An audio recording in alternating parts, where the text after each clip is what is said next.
What's going on, everybody? Welcome back to the Good Old Boy Podcast. I'm your host, Buster Caballero.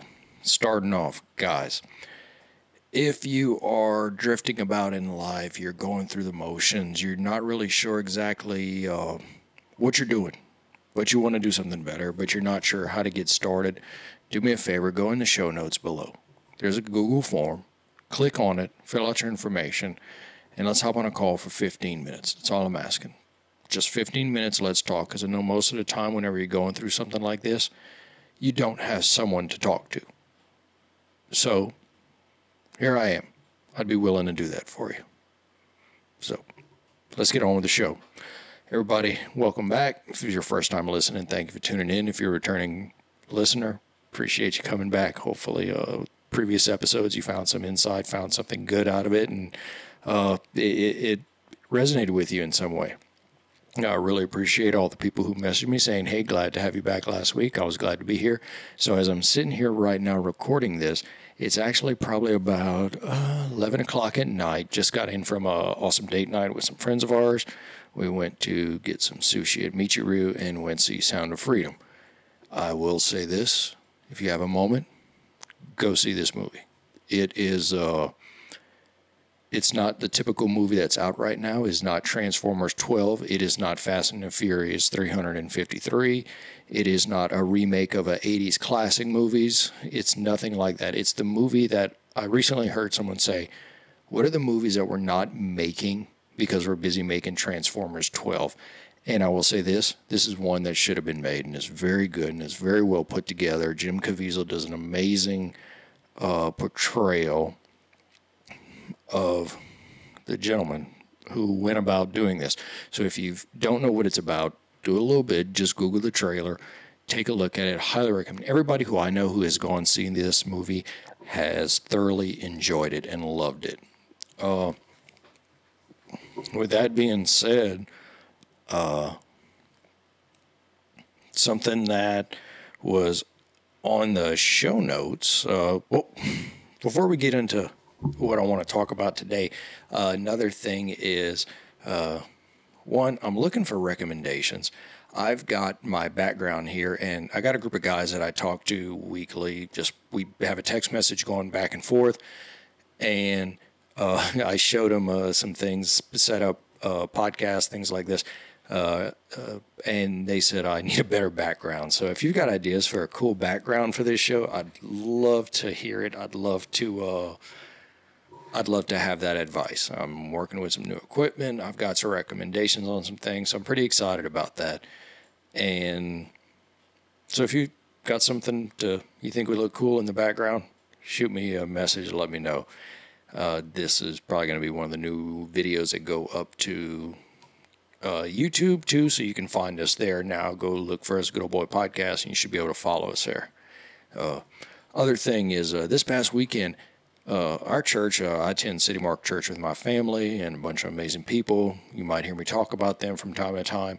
We did a Pray, Serve, Love project, and we actually got to spend some time out in Heavenly Acres Farms in Manville. And, this place is amazing. They are doing regenerative farming. And if you don't know what this is, go look up The Biggest Little Farm on Amazon Prime. And it explains what they're trying to do. Everything's natural, every problem that they have, they try and find a natural solution to it, which then sometimes brings another natural problem, so then they have to find another natural solution. And in the way of this, they're trying to build a flywheel of a farm, a production. It's very cool. You can see them on Instagram. Heavenly Acres, right there in Manville, had some of their eggs, their honey, and their raw milk, which was delicious. I'm throwing that in my repertoire right now, or my routine. I don't know if repertoire was the right one. Probably saying it wrong. But their cream in my coffee in the morning is just amazing, and their cup of raw milk is just delicious. I love it. Give them a follow.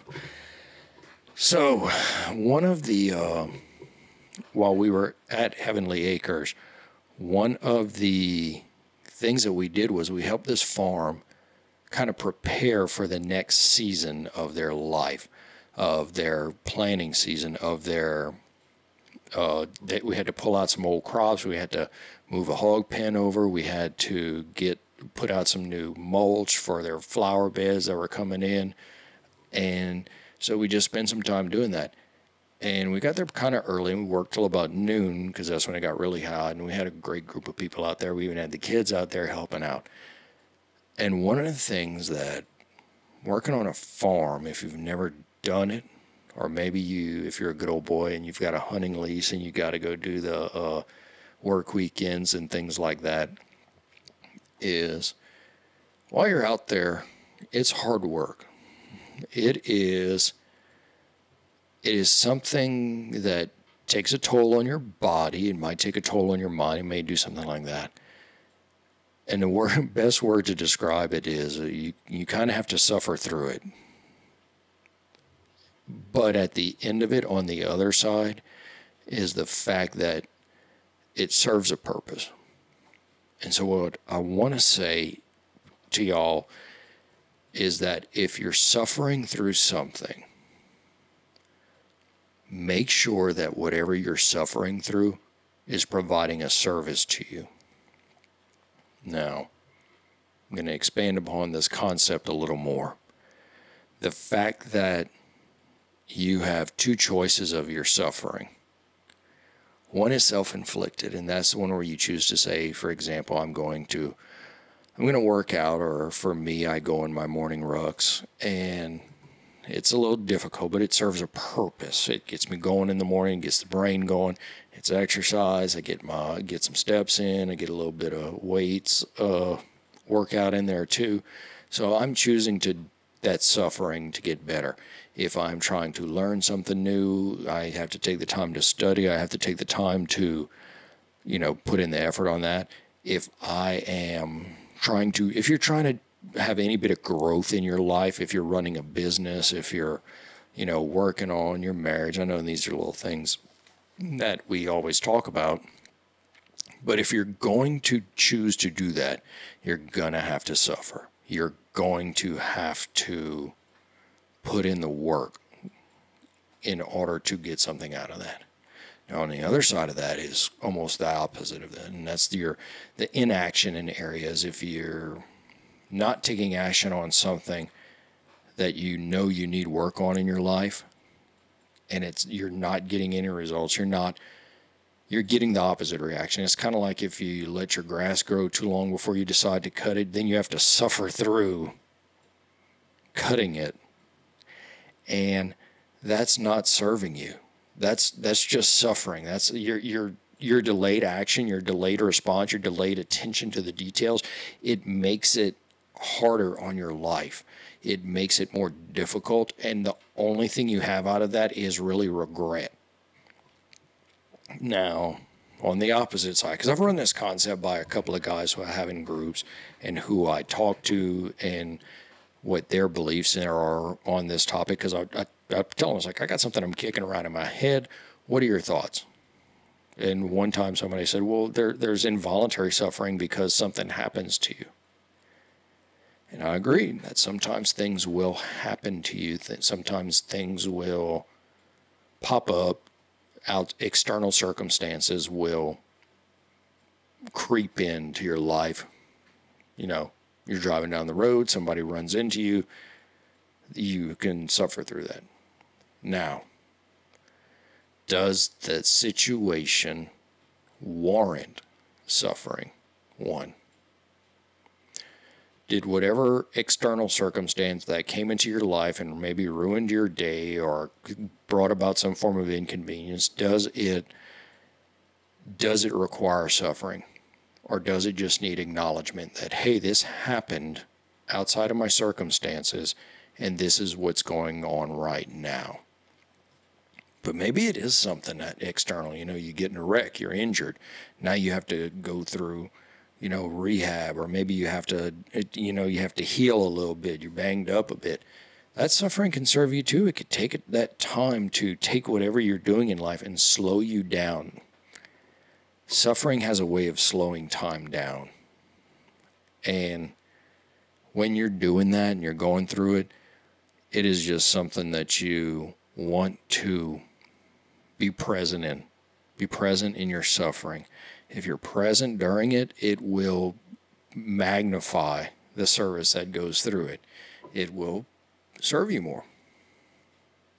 And I know that's kind of like, I get it. Sacrifice, service. Dig deep when you're going through these trials, through these tribulations. Try to find some meaning into it. Ask yourself, why am I going through this? What do I need to learn from this situation? What will make me better in this situation once it's done? Because everything that you've had to suffer through has actually ended. It's already done. It's been through. You can probably down the road, without even realizing, be like, oh, yeah, I remember this time I went through this, and here's how I got through it. And then you take that information, your suffering, that service, and you pass it on to someone else the next time you run into someone who's actually going through the same thing. And that's how we grow as people, and that's how we grow as a society, and that's how we grow and get better and better and better and better and network about that. And, they say, like in church, in our men's group, we always have a thing where somebody gets up and they talk and they share about their life and they share about what's going on. And the reason they do this, and the reason we say we do this, is because we want to learn from each other. We want to learn, like, hey, if you're going through something, talk to someone and they'll be able to help you. If you've gone through something, share your story, because you never know who else is going through that also.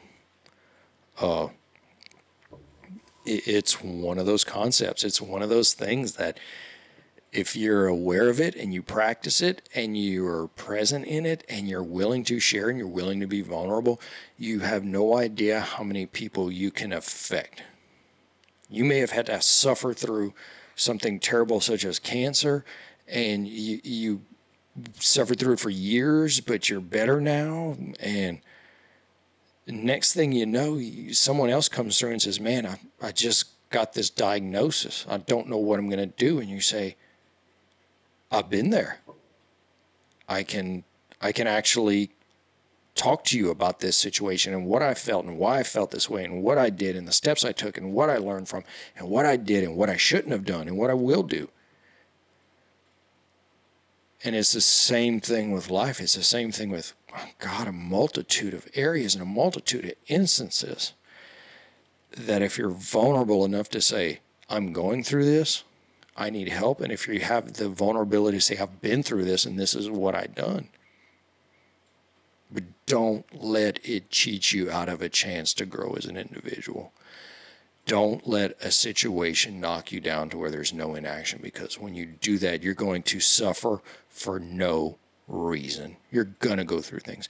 Parents, I heard this thing the other day, and I'm probably going to say it wrong, but when you do parenting right, it's difficult. When you take the time to be present with your children, acknowledge their temper tantrums, their moods, their instances, and everything like that, it's hard because you're actually focused and present in it, and you're committed to trying to find a way to help these little beings be better. You're spending your time, your effort, all these things.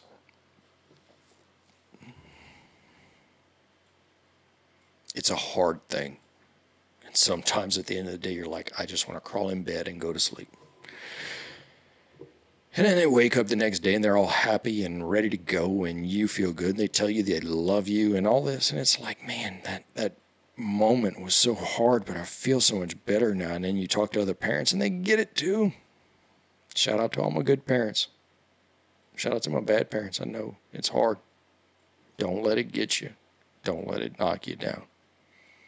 So as always, guys, just to recap, because I don't want to make this too long.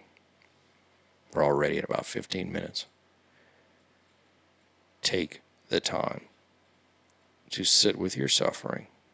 And sometimes that's the best thing you can do for a friend, is just to sit with them while they're suffering. Find purpose, find meaning. Find the lesson on the other side. Then teach other people. Share it. Be vulnerable. Take those times to actually go about and be with your fellow man or woman. Guys, I've appreciated sharing this with y'all right now.